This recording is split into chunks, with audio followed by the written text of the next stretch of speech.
We are all devastated by the news that we have just heard from Balmoral. The death of Her Majesty the Queen is a huge shock to the nation and to the world. Queen Elizabeth II was the rock on which modern Britain was built. Our country has grown and flourished under her reign. Britain is the great country it is today because of her. She ascended the throne just after the Second World War.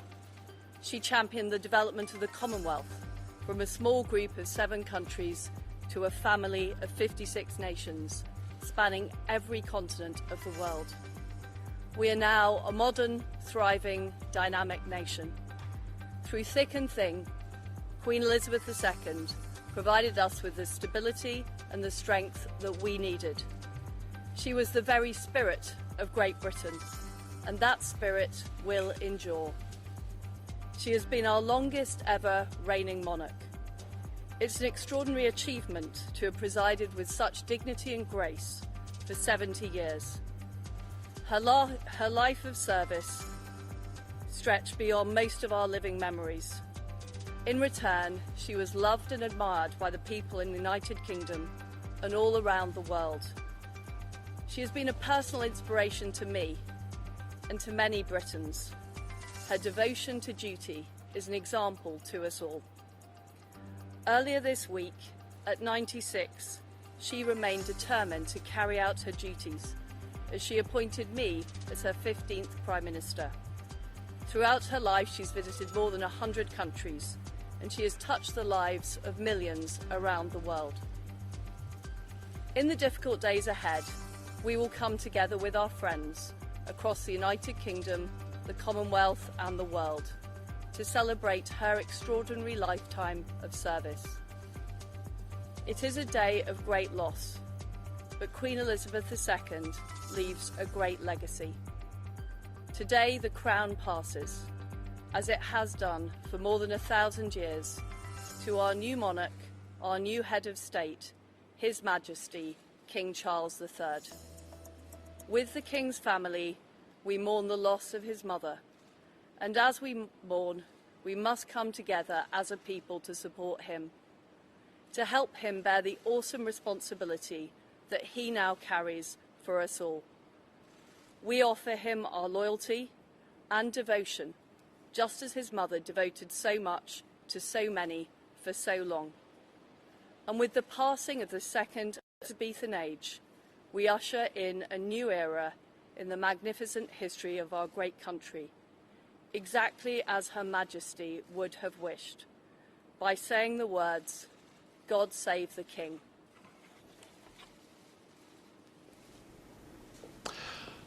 A few moments ago, Buckingham Palace announced the death of Her Majesty Queen Elizabeth II. The Palace has just issued this statement. It says the Queen died peacefully at Balmoral this afternoon. The King and the Queen Consort will remain at Balmoral this evening and will return to London tomorrow. Within the past few minutes, Buckingham Palace has announced the death of Her Majesty Queen Elizabeth II.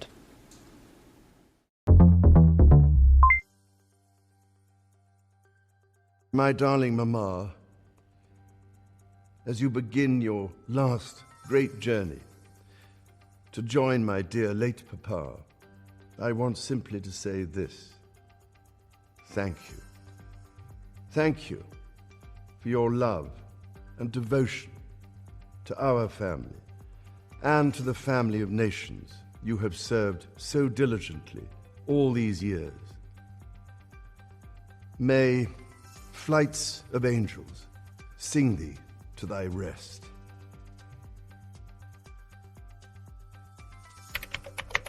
Elizabeth was a life La reina Isabel tuvo una vida bien vivida, una promesa con el destino cumplida y que ella honró completamente. Esa promesa de una vida de servicio la estoy renovando hoy ante ustedes. Junto con el dolor personal que siente toda mi familia, también compartimos con tantos de ustedes en el Reino Unido y en todos los países donde la reina fue jefa de Estado, en la mancomunidad y alrededor del mundo, una profunda sensación de agradecimiento por más de 70 años durante los cuales mi madre, como reina, sirvió a los pueblos de tantas naciones.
My darling Mama,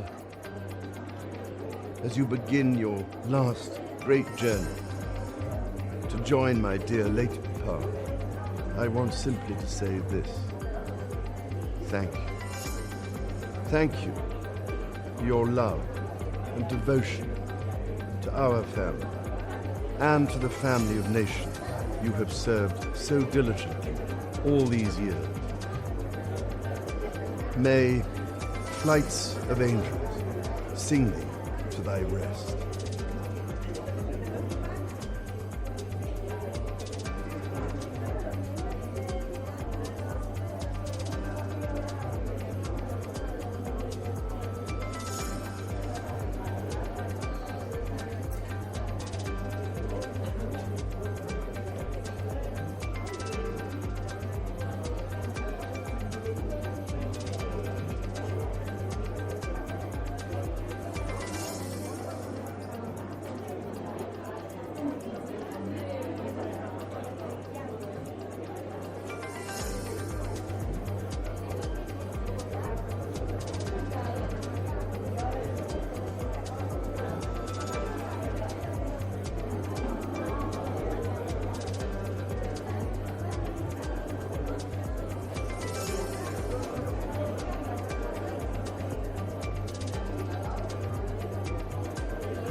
La reina Isabel tuvo una vida bien vivida, una promesa con el destino cumplida, y que ella honró completamente.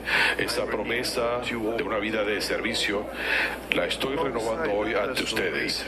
Junto con el dolor personal que siente toda mi familia, también compartimos con tantos de ustedes en el Reino Unido y en todos los países donde la reina fue jefa de Estado, en la mancomunidad y alrededor del mundo, una profunda sensación de agradecimiento por más de 70 años durante los cuales mi madre como reina sirvió a los pueblos de tantas naciones. The day after Queen Elizabeth's death and amid personal and public mourning, King Charles stepped into the spotlight on Friday. The new monarch joined people outside Buckingham Palace to see flowers, candles, and messages left for his late mother, the only monarch most Britons ever knew. The death of Britain's longest reigning monarch and a towering presence on the world stage for 7 decades has drawn sympathy and condolences from around the nation and all corners of the world. I'm 75, she's been with me all my life, and I feel very sad that she won't be with me anymore. But I'm glad she's at peace, and I'm glad she's at rest. We are grateful for her deep affection for France. Elizabeth II mastered our language, loved our culture, and touched our hearts. The fact that Queen Elizabeth died at Balmoral in Scotland has added an extra element to the carefully planned sequence of mourning and funeral planning. Her coffin will lie in rest at St. Giles Cathedral in Edinburgh. From there, she'll be brought back to London, where she'll lie in state ahead of an elaborate state funeral. It will be attended by many thousands, from world leaders to regular people touched by her 70 years on the throne. While most carried on as usual on Friday, it was against a backdrop of preparation and veneration. Gun salutes, tolling bells, flags at half-mast, billboard tributes, a phalanx of London's black cabs, alongside news that some sporting and cultural events are cancelled, planned postal worker and rail worker strikes are also off, and nothing like business as usual for Britain's politicians.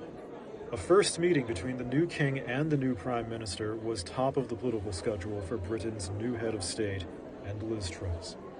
Even as he mourns, his sense of duty and service is clear.